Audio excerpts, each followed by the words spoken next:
சந்தைப்படுத்தல் முகாமைத்துவம். அறிமுகம். சந்தைப்படுத்தல் என்பது மனித தேவைகளை இனம் கண்டு அவற்றை பூர்த்தி செய்வதற்கான பொருட்கள் சேவைகளை உற்பத்தி செய்து தேவைகள் கொண்ட நுகர்வோரிடம் அவற்றை கிடைக்கச் செய்வதனூடாக தனது லாப நோக்கினை சந்தையாளர்கள் அடைந்து கொள்வதை குறிக்கும். சந்தைப்படுத்தல் என்பது வாடிக்கையாளர்கள், நுகர்வோர் மற்றும் சமுதாயத்திற்கு மதிப்புள்ள பொருட்கள் சேவைகளை உருவாக்குதல், தொடர்பு கொள்ளுதல், வழங்குதல் மற்றும் பரிமாற்றம் செய்வதற்கான செயல்பாடுகள், செயல்முறைகள் அனைத்தையும் உள்ளடக்கியதாகும். சந்தைப்படுத்தல் என்பது விற்பனை மட்டுமல்ல, அதற்கு மேலதிகமாக பல செயற்பாடுகளை இது உள்ளடக்கியதாகும். நுகர்வோருடைய தேவைகள், விருப்பங்களை பொருத்தமான ஆராய்ச்சி முறைகளூடாக அறிந்து அத்தேவைகள், விருப்பங்களை பூர்த்தி செய்வதற்கு பொருத்தமான பொருட்கள் சேவைகளை வடிவமைப்பு செய்து, உற்பத்தி செய்து, பண்டப்பெயரிடல், பொதியிடல், பெறுமதி கூட்டல், மேம்படுத்தல், பங்கீடு செய்தல், விற்பனை செய்தல் போன்ற கருமங்களூடாக நுகர்வோர் மற்றும் வாடிக்கையாளருக்கான பொருட்கள் மற்றும் சேவைகளை சந்தைப்படுத்தல் ஆகிய கருமங்களை இது உள்ளடக்கியதாகும். இலக்கு சந்தை ஒன்றை தெரிவு செய்து அதனை தம் வசப்படுத்தி தொடர்ந்து தக்க வைத்து சிறப்பான பொருள் உருவாக்கம், வழங்கல், தொடர்பாடல் மற்றும் சிறப்பான பெறுமதி சேர்க்கை ஊடாக வாடிக்கையாளர் எண்ணிக்கையை அதிகரிக்க செய்கின்ற ஒரு கலை அல்லது விஞ்ஞானம் சந்தைப்படுத்தல் முகாமைத்துவம் எனப்படும். சந்தைப்படுத்தல் ஒரு சமூக செயற்பாடு ஆகும்.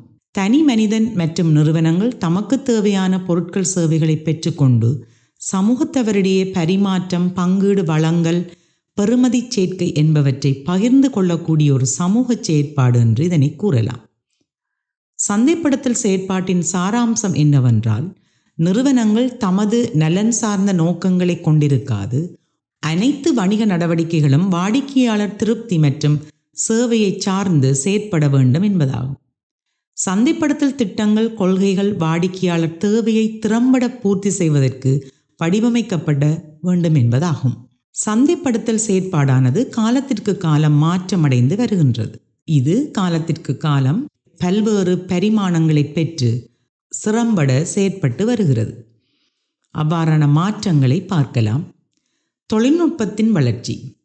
தொழில்நுட்பத்தின் மிக துரிதமான வளர்ச்சியானது பொருள் உற்பத்தி, வடிவமைப்பு, பொதியமைப்பு, தொடர்பாடல், வழங்கல், இடைத்தரகர்களின் செல்வாக்கு, சந்தை ஆராய்ச்சி, மேம்படுத்தல், விளம்பர ஊடகங்கள் என பல்வேறு தொழிற்பாடுகளில் செல்வாக்கினை ஏற்படுத்தியுள்ளது.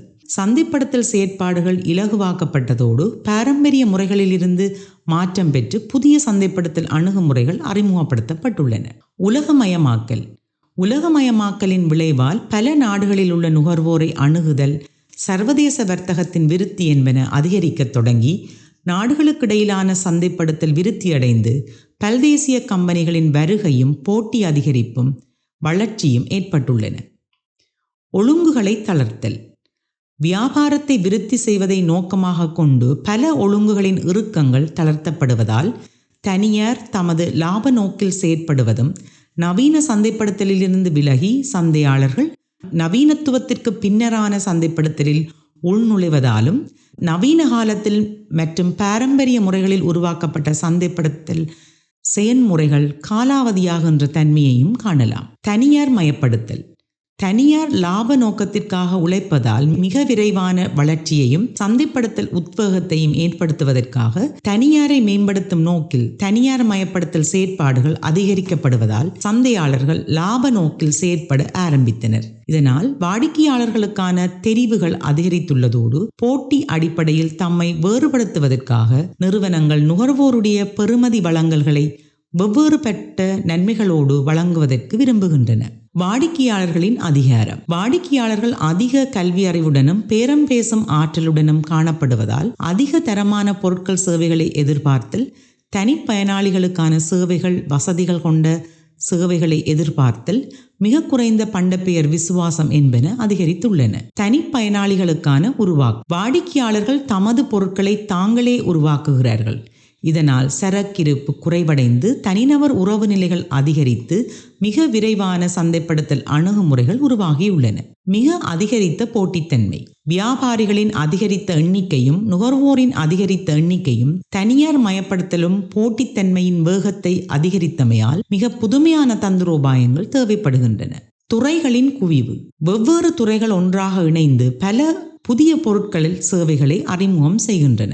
உதாரணமாக அழகு பொருட்களின் உற்பத்தி துறையும் ஆயுள்வேத உற்பத்தி துறையும் ஒன்றிணைதலை குறிப்பிடலாம். அதேவேளை உணவுப் பொருட்களின் உற்பத்தி துறையும் உணவு ஆரோக்கிய துறையும் ஒன்றிணைவதை குறிப்பிடலாம். மீள் வியாபார மாற்று உருவாக்கம். புதிதாக வளர்ச்சி அடைந்த வீட்டுக்கு வீடு விற்பனை செய்யும் மற்றும் தொலைக்காட்சியூடான விற்பனை முறைகள், இலத்திரனியல் வர்த்தகம், இணையதள விற்பனை என்பவற்றினால் இடைநிலையாளர்களின் செல்வாக்கு குறைந்துள்ளது. இடைநிலையாளர்களின் விலகல். இணையதள மற்றும் நேரடி விற்பனை ஊடாக நுகர்வோரை சந்தையாளர்கள் அணுகுவதால் இடைநிலையாளர்களின் உதவியின்றி இலகுவாக தன்னியக்க பொறிமுறைகள் ஊடாக பொருள் கொள்வனவு மற்றும் விற்பனை செயற்பாடுகளை செய்யக்கூடியதாக இருக்கின்றது. நோய் பரவலாக்கம். அண்மையில் உலக நாடெங்கும் பரவலாகிய COVID-19 வைரஸ் பரவலாக்கமானது சந்தைப்படுத்தல் நடைமுறைகளை மாற்றி அமைத்திருக்கின்றது.